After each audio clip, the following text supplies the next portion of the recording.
really see I've just made it in highlighted in yellow color, the airflow that is being delivered by the fans. A non-certified European company and an Indian certified company, 21,904 meter cube per hour and versus 25,000 cubic meter per hour. And this is the velocity air throw. You can see the capacity. You can see the capacity of the motor 1.29, 1.2. So you can see the difference of what 2.58 is the total motor capacity versus 2.4. Most important thing we need to look at in all our heat exchangers is the heat transfer area, because the whole design depends upon the heat transfer area. So whatever the technology you adopt, however it could be, the heat transfer efficient plays a major role. Worldwide, this is the biggest concern, the heat transfer area. So you can really see the difference in the heat transfer area, because the heat transfer area will definitely is going to be the factor that is going to be decided on the cost of the equipment. You can see the double the heat transfer area, 153 square meters of the heat transfer area for this 30 kilowatt capacity, maintaining the same delta T, the airflow is even lesser. Versus the Indian certified company, and a certified company is almost the heat transfer area is about 312.4 square meters. Tube volume, you can really look at the tube volume, is about 43 liters versus 93 liters, which is really after seeing this, we could not how we can evaluate this. So a lot of discussions we went back and forth to make sure the data that has been submitted are right to meet the project requirement. And here is the case that has happened. Not only then we try to check it for the other areas, the pre-cooling rooms. Again, in the pre-cooling rooms, you can check the airflow, the difference, 17,248 cubic meter per hour versus 25,300 cubic meter per hour. The motor capacity is slightly higher for an Indian certified. Heat transfer area, again here is at least about 30-40% higher tube volume. Again, for the retail packing hall, it's about the airflow. You can see the motor power capacity, heat transfer area. So in all the areas in this particular project is clearly we could see there is a remarkable difference in terms of the data that has been declared, makes us to feel that one Indian certificate, the certified companies, the data declaration is more reliable. Thus, we ensure a performance is been assured. That is where I think there is an agency which validates the performance through auditing, through the test, through an independent test. That will give a lot of confidence to an investor, to a client, to a customer, a contractor, whoever it may be. Because once you commission a project, nothing could be done completely. So this is the small case study I just wanted to highlight. There's a need for certification is going to help the Indian industry to be more globally competent. And I think I'm ending this time in time. And thank you very much for the opportunity. And any questions, please, we are there. Please WhatsApp to me, and I will. I'm there, and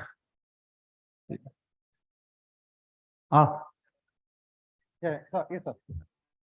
Indark me.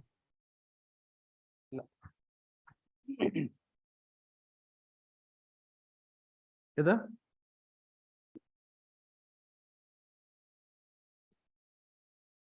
On the data, I find our heat transfer surface is more tube volume. You mean to say our product is having a much higher capacity? Exactly. No, that means our design is inefficient material we are using. Inefficient material we are using, or no. The fin spacing, the aluminum, all they use an aluminum fins on the copper tubes in a CFC refrigerant, and the heat transfer coefficient also remains same.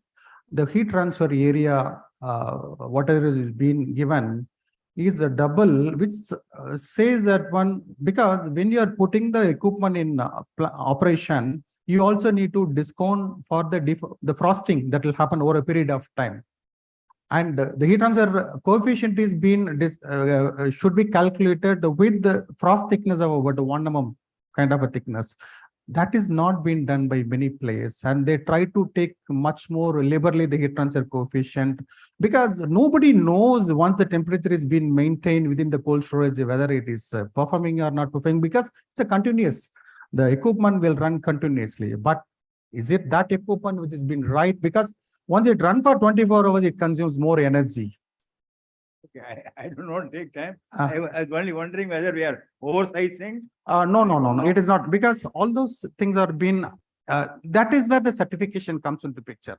The certification will validate the heat transfer coefficient that is being declared, because we do a complete thermodynamic analysis and evaluation and what basis the heat transfer coefficient has been arrived, and based on that one, how the heat transfer area has been arrived, because there is no need for any manufacturer to say that one I'm giving the bigger area, and finally at the end of the day, the most important thing I just wanted to declare all those things is this Indian certified equipment and imported equipment, cost wise the certified equipment is cheaper, because as a consultant we technically we can we go and prescribe, okay, this is the equipment which performs well, but when it comes for decision making by the owner, you say that one is a certified equipment is 20-30% expensive, then why should you pay for that one?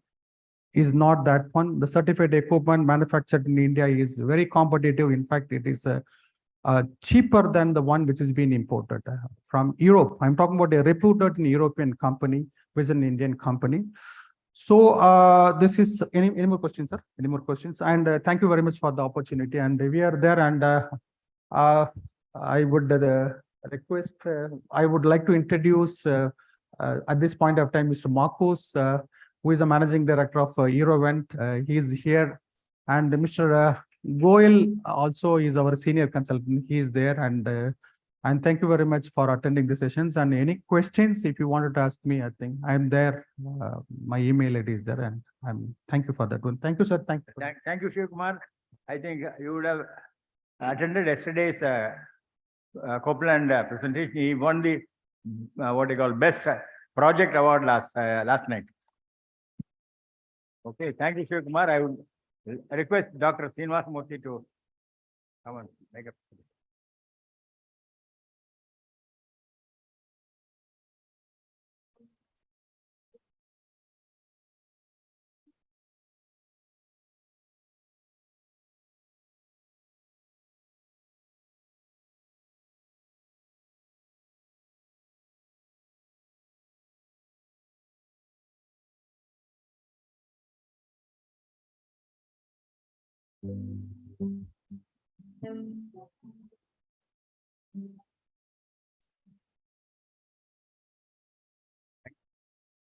I would now request Mr. Jiju Nair to come on the stage and make his presentation on standards and codes for fire detection. I think fire detection is most important, and the safety part of it is always neglected.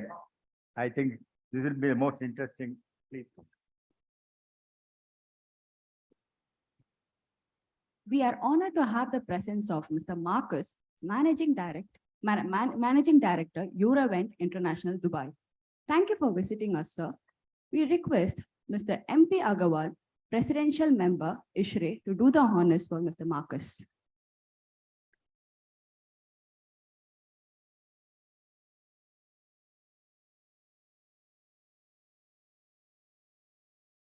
Oh my God, you're giving way too much honor here.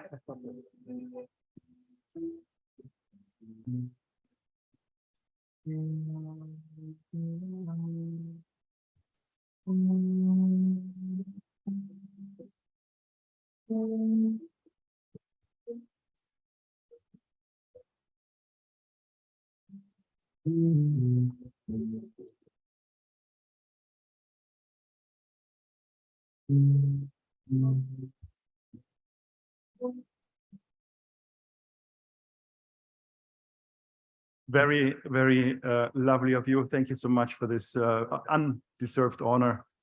I hope you have an interesting time here. I can only congratulate all of you to take this strong interest in refrigeration, in food safety, in cold chain procedures. Anybody who has a question on certified products, we are around, my team and I, we are available. Thank you very much and enjoy. Talk 230.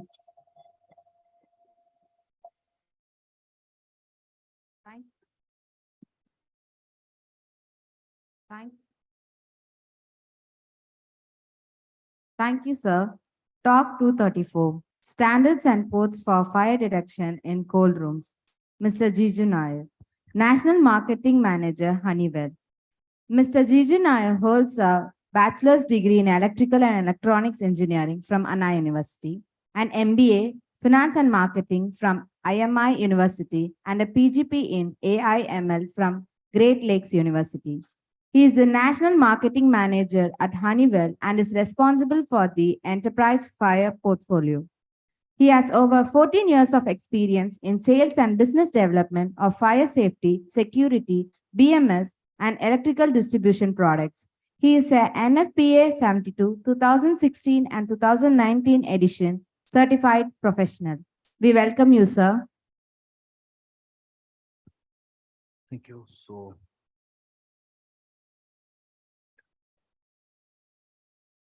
So thank you, Refcold', for having me here. Good afternoon, everyone. I know I'm the odd man out here talking about the codes and standards pertaining to, let's say, life safety system, fire detection, fire suppression, things like that.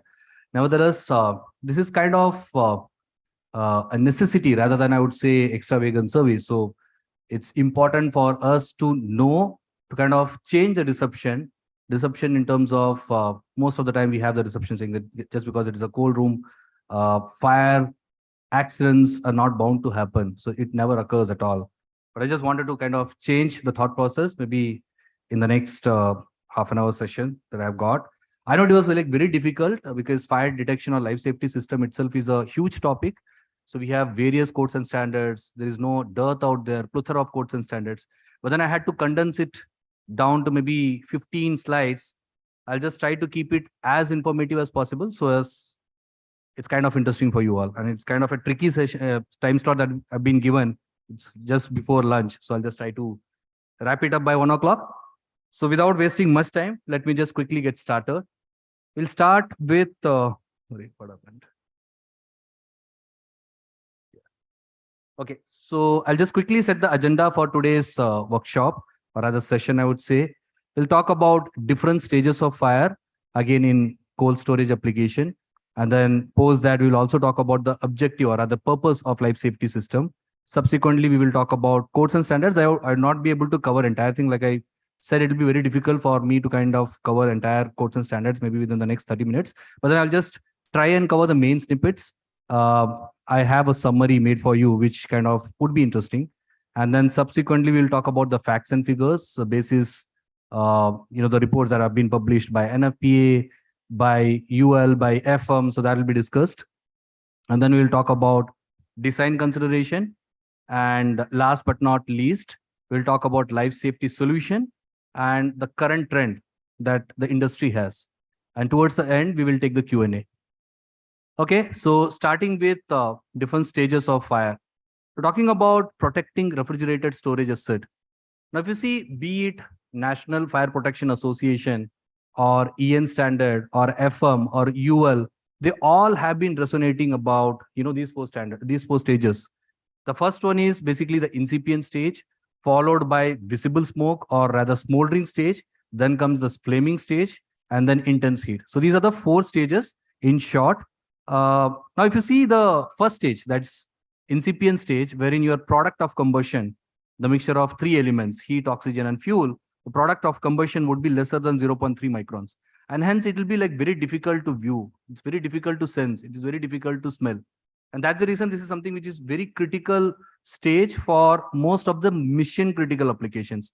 A mission critical application could be cold storage. It could be data center. And likewise, we have different verticals. Next comes the visible smoke, or rather I would say smoldering, wherein people can see, or maybe the occupants can see and smell. wherein the product of combustion is more than 0.3 microns. Then comes flaming fire and then heat. This is the final stage. So just keep it in mind. We'll be discussing around this. Now, coming to the purpose of life safety system. It's very simple, I would say, slide, which talks about 4 elements: prevent, detect. How do you use it?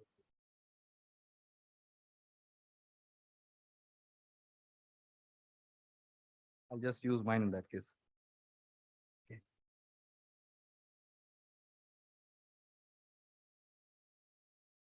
Yeah, so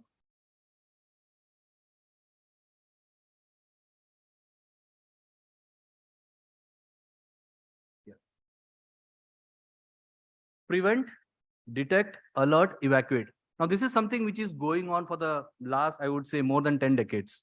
Ever since the first life safety system was invented, or rather the fire detection system was invented in the year 1842, the intent was very simple. The purpose was very simple. It used to be completely manual based. And then over a period of time, detect was a core element, then subsequently detect and alert. And then after that, detect, alert, and evacuate. Now, off late, I would say post-COVID era, it's prevent, detect, alert, and evacuate. What exactly is this?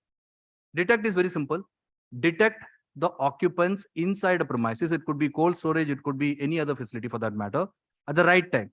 We talked about different stages of fire. We'll discuss in detail about that. Then comes alert. First is detect the fire, then comes subsequently alert the occupants at the right time, then help them to safely evacuate the building in the event of emergency. So these are the 3 elements. And prevent is something which was recently added just to kind of supervise the entire system. Then comes your suppression. So this is something which is the last element, like just to protect the property. And most importantly, the entire system must be supervised. As simple as that. Why it is needed? Why this particular slide is important? In order to protect the people, protect the property, protect the process. As simple as that, irrespective of the application. Right? Now, quickly moving on to the codes and standards. So we have different types of codes and standards. We have design standard, we have quality standard, we have the local standards by Bureau of Indian Standards. We have vertical specific standards. Now, what we have done, we have segregated that into 3 different quadrants. On the first quadrant, I have captured design standard as well as quality standard. Now, these are the design standards. Like for instance, NFPA 72 is something which talks about the basic design guideline for designing the life safety system, right? So whatever we talked about so far, detect, alert, and evacuate, and last but not least, suppress, has to be designed as per NFPA 72 guideline. Then comes vertical specific. Vertical specific, we have NFPA 76, which is basically for the telecom industry, but something which can be correlated for cold storage application as well. Then comes NFPA 230, which talks about the design guideline for the storage application. It could be warehouse, it could be cold storage, different kinds of storage application falls under NFPA 230. Then comes NFPA 45, which talks about laboratories. Of course, laboratory is also part of cold storage. So that is something which is captured in NFPA 45 as well. Then quality standard, there is no introduction required for these 2 boards, both UL as well as FM. There is no formal introduction required. So these also talks about quality standards, which qualify the products. Then comes the Indian standards, like we have NBC, National Building Code. Again, in NBC, they have categorized 9 different groups, starting from residential to mercantile building to, there are various groups, in fact. And warehouse and cold storage falls under group H, right, which talks about the area of coverage and basis that what kind of protection system shall be used and things like that. Then comes Bureau of Indian Standards. So there are like various codes. Now, specifically for warehouse application, there's a code called IS 3594. IS 3594 is something which is specifically for protection of warehouse application, cold storage especially. Again, it boils down to IS 189. IS 189 is again the local guideline for designing the life safety system. Then comes vertical standards like FDA, Foods and Drugs Association, and then ISO and things like that. So we'll be maybe talking about this only in the upcoming slide. So this is a quick summary of National Fire Protection Association. This is the holistic view. So we talked about different standards. Of course, I could not capture NFPA 855, which talks about the design guideline for battery energy storage system, which is very much applicable for cold storage as well. So what I have started is I've started with NFPA 72. Like NFPA 72, there are like 29 chapters. The latest version has got 29 chapters and 9 annexures.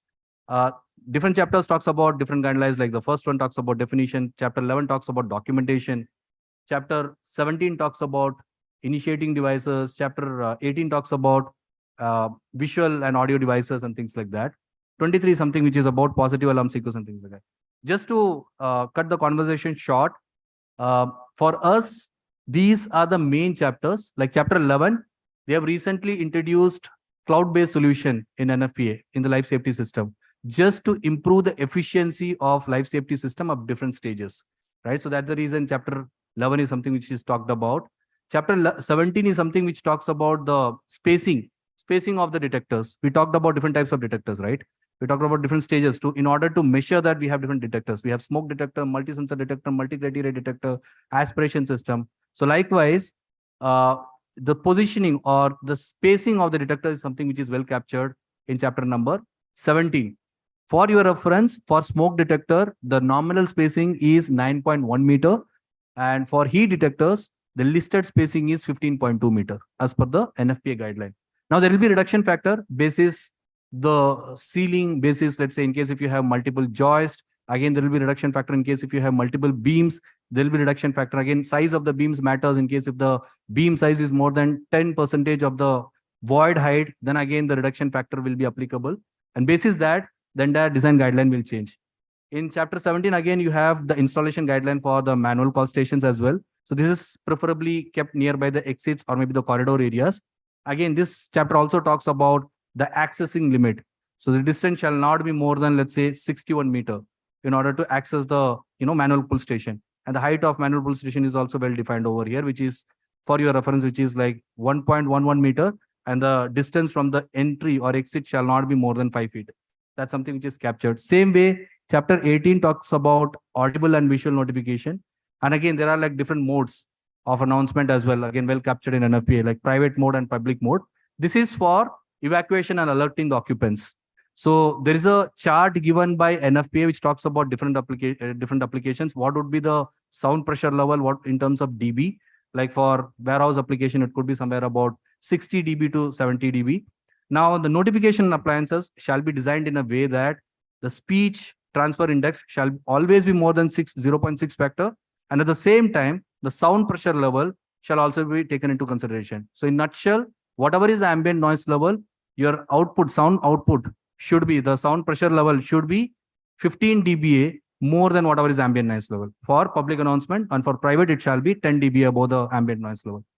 Chapter 23 talks about, which has again the elaborated version of cloud-based solution, which shall be cyber security compliant, whatever data that we are pulling to the cloud. So that should have firewall protection as well. And entire thing shall be accessible and we should not lead to any kind of downtime. So this is something which is captured in chapter 23. Chapter number, again in NFPA 745, basically for the clean room application and labs. For NFPA 318 and NFPA 45, they talk about different classification of substances, class A, B, C, D. They also talk about fire compartmentation, the survivability level, and same way, continuous ventilation and system is also something which is captured in chapter number 7. Same way again, so this is something which is very important topic for us. Chapter 92 is something which is about smoke control mechanism. In the event of an emergency, the moment there is a pre-alarm sensitivity is set, post that, what all are the actions that needs to be taken. So that needs to be captured in cause and effect matrix, which will be kind of IO summary for the panel, right? So that's something which is captured in 72. And this is the segment which I would like to maybe spend little extra time over here. So this is something which is important for the applications where you have higher air velocity and where you have air change per hour more than 30 cycles. So aspiration system is something which is recommended in most of the guidelines, be it FM DS 05-33 or be it FM DS -05-34 or FM DS 05-48. So these are the different data sheets again published by FM for the life safety system for the application wherein your air velocity is quite high, your your temperature is like quite freezing temperature, which could be, let's say, -45 degrees centigrade to maybe 8 degrees centigrade. The normal detection system cannot be deployed for such application. And that's the reason aspiration system plays an important role.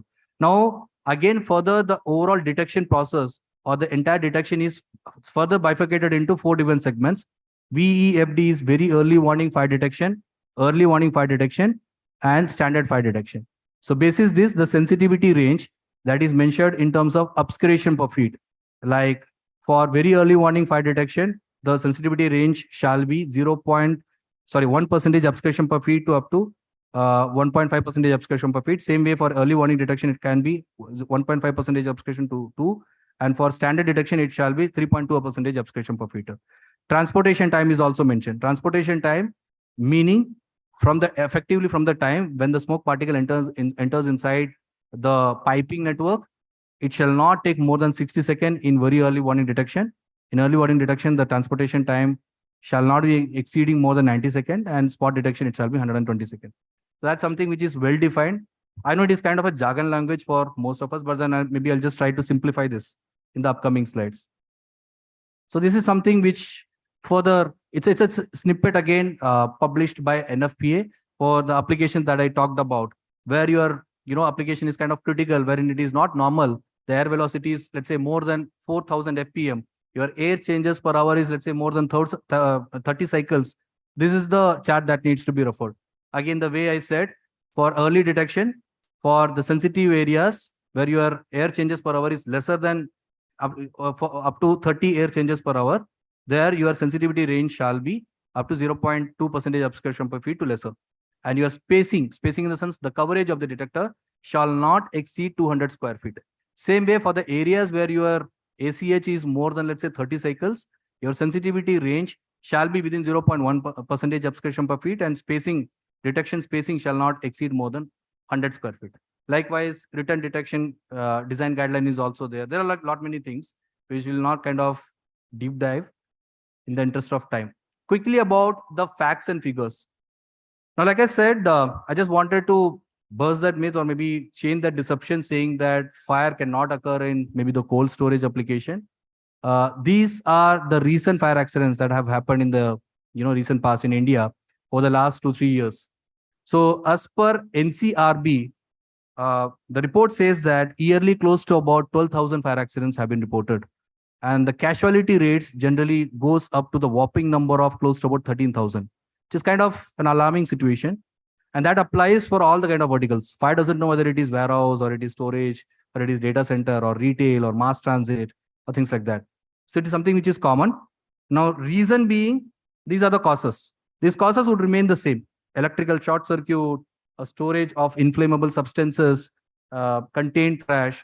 This remains common for all the kind of application. Now, basis the contained substances, the susceptibility nature of the substances that is kept inside the storage area, the fire spreads. What are the factors? Wrong design. The factors leading towards catastrophic fire accidents. It could be because of the wrong design of life safety system or fire detection system. It could be because of the traditional detection system, which is like the same spot type detectors used for different kind of application, irrespective of the challenges in the application. Non-addressable system, poor maintenance. Applications, when it comes to, let's say, cold storage area, you have these are the additional areas other than the normal areas, standard areas like freezers, chill rooms, coolers, plant and maintenance areas, loading bays and surrounding areas, ceiling voids, false ceiling, false flooring, right? And the office areas.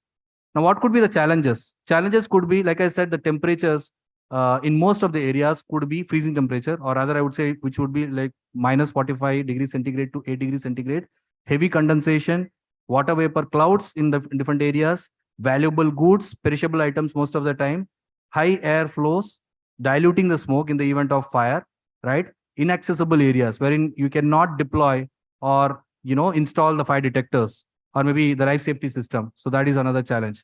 Now, what should be the objective? We talked about causes, we talked about factors, application, and challenges. The objective shall be to detect the fire at the right stage. We talked about 4 different stages: incipient, smoldering, flame, and high heat, right?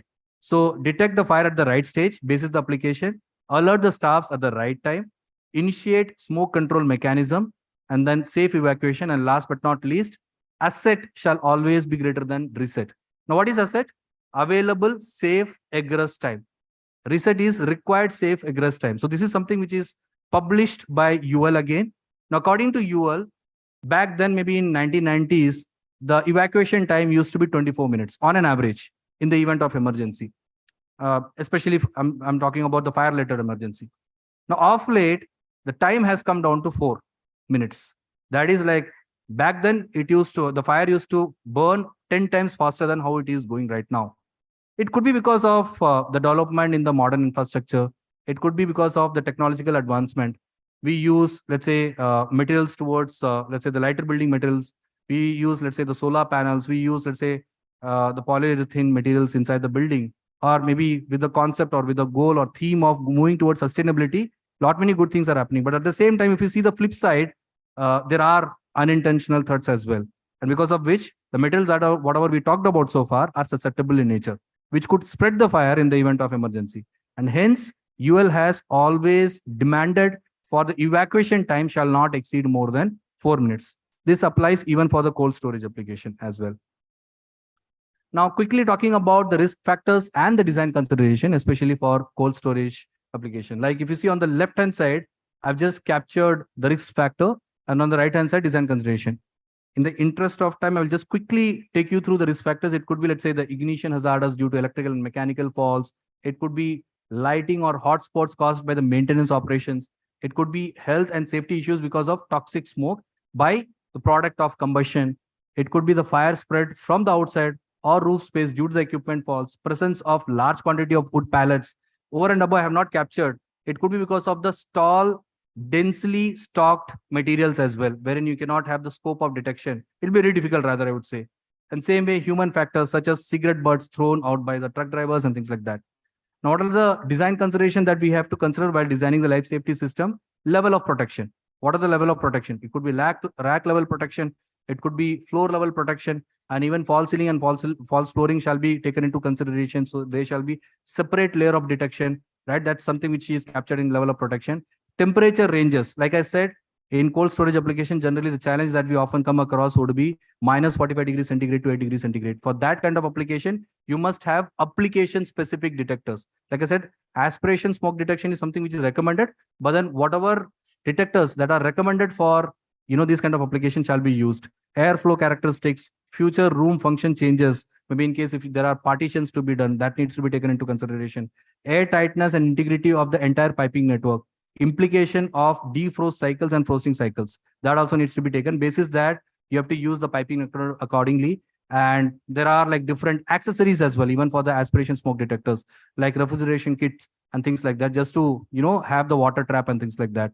Possible frost, formation of pipes, detector exhaust return, racking configuration in each protected zone, penetration through the ceiling and wall insulation. So wherever penetration is done. So generally the recommendation is that in case if the aspiration smoke detectors are used, only for the zonal areas, you can have the piping network, and the main detector can be placed outside the network so that it will not have any kind of negative impact.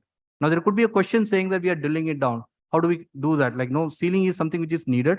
And urethane foam also can be used in the form of seal, so which can protect, the overall install base as well.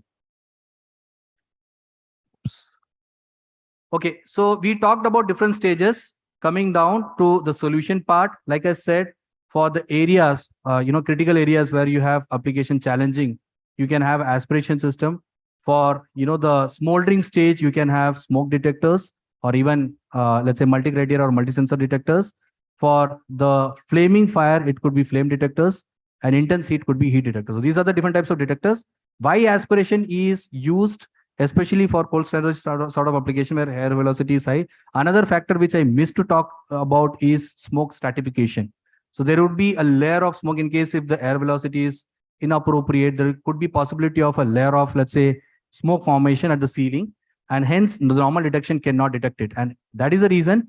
So aspiration system is an active detection system which draws the air through the piping network. That is something which is needed, right? Moving on, this is just a quick chart. Whatever we discussed so far, this is again a recommendation basis various codes and standards that we talked about. It could be NFPA 72, 75, 45, 318, 855, or NFPA 230. So this is a simple summary of whatever we discussed so far. For different application, the kind of detection system that shall be used. Freezers and chillers, it can be aspiration smoke detectors, coolers, aspiration, plant and maintenance room, aspiration, return air path, aspiration, loading bay, aspiration, office areas, it shall be multi-sensor detector, Monitoring area, it shall be multi-sensor. Ceiling ward and rack, aspiration, battery energy storage system, off-gas detectors. I was just talking about or harping about the point that it shall be application-specific detectors. So for battery energy storage systems, which is something which is commonly used in different applications, even for cold storage, off-gas detection system is something which shall be used. Same way for the pantry areas, heat detectors. Okay, so moving on, we talked about detection. I'll not take much time, maybe another 5 to 10 minutes max. I'll just quickly summarize. We talked about detection system. We talked about alerting the occupants. We talked about the solution for evacuating, the occupants. Now, the most important part, it is at the building level. Beyond that, it is also important to enrich alarm management. What do I mean by that? If you see, there is a new chapter introduced in NFPA 72 called Chapter 11, which talks about cloud-based solution, and it shall comply to cybersecurity compliance and norms. Why it is important? So that the entire ecosystem shall be seamless, meaning detection to, let's say, alerting, let's say, the fire officers or fire marshals, and then for them to reach the site and then access the place and then, perform the dowsing operation or rescue operation should be seamless. And for that, this is something which is important. Today, industry has lot many, cloud-based solution wherein you can have intuitive dashboard, like cold storage specifically because it is not accessible every now and then. That could have negative impact on the finished goods. And that's the reason it is not manned most of the time for some of the applications. So there you can have completely seamless. You can have an intuitive dashboard which will give you the report 24/7. And a person who knows to access Facebook or WhatsApp, it is as simple as that. They can access it. Basic operations can be performed without accessing the main fire alarm panel from the cloud-based solution itself. Digitized maintenance. Again, maintenance is something which is kind of a critical part when it comes to cold storage application. So the system itself would be intelligent enough to understand the healthiness status of the entire ecosystem, and basis that it will communicate with the facility managers and things like that. Improved service management, then smart inventory management, which is again the subset of whatever we talked about. And then cyber security compliant, most importantly, alarm energy management. So ever since the fire is reported to, let's say, the monitoring station, to the dispatch team, to the chief fire officers, for them to reach, everything shall be seamless. And this will save a lot of time. With that, maybe 2 minutes, sir. With that, this is the evolution of life safety system. We talked about different applications. We talked about different types of fire detection system. For kind of core industrial application or rugged application, we have fire detection and gas detection system, followed by PAGA system. And then for, let's say, the office areas, we have the normal fire alarm system. For cold storage, we have advanced detection system. And last but not least, for the battery protection, we have off-gas detection system as well. Now, how do we integrate everything together? We talked about different systems would definitely have different protocols. Now, the cloud solution that I talked about, Chapter 11 also talks about the integrity perspective. All the systems shall be integrated on a single platform and it shall be connected throughout through the cloud-based solution. And this is going to be the future for all the buildings, irrespective of the verticals. All the buildings are bound to be safe, smarter, and interoperable. And this is the future. So with this, I will end my session. Thank you so much for having me here. It was such an honor to be a part of such a wonderful event and to be able to present my views on the codes and standards in front of such an accomplished group. Thank you, sir. I would request Dr. Sarvanan. While this presentation is happening, I would just try to brief you what has really happened in the last 2 hours. Let me at the outset thank all the speakers, Ashish Gupta, Mr. Shivakumar, and Jiju. All the 4 presentations were excellent and thought-provoking. I would also say that first 2 presentations were different. Mr. Ashish Gupta talked about the challenges that we are facing as a country, and Mr. Potedar talked about the protocols and other things which they are going to bring in to address the challenges. And of course, Shivakumar has talked about various testing, certification requirement, and which possibly I am not familiar. Maybe we have to get into detail, whereas air conditioning certification are familiar, whereas cold storage, he has talked about certification. And the last and most important thing is Jiju Nair on the fire. Because fire is one area which I feel is normally neglected by in the cold storage. Whereas in case of air conditioning, fire becomes very critical because it is in occupied areas. Whereas these non-occupied areas, mostly fire is rather not taken into account. Anyhow, it's a nice presentation, I think, which is very valuable for all of us. Let me all thank everybody for making this event very nice event. Thank you.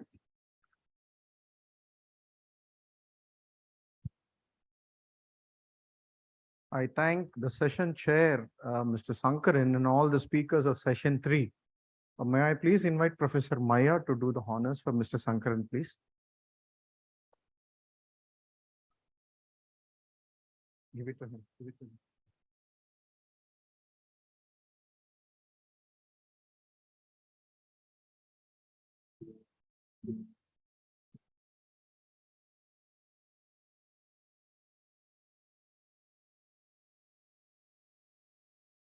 Thank you again, Mr. Sankaran sir, for chairing the session and for all the speakers to stick to their time. And we break for lunch now and we start exactly at 2 o'clock for the session 4. Thank you very much and please assemble by around 1:50 p.m. please. Thank you.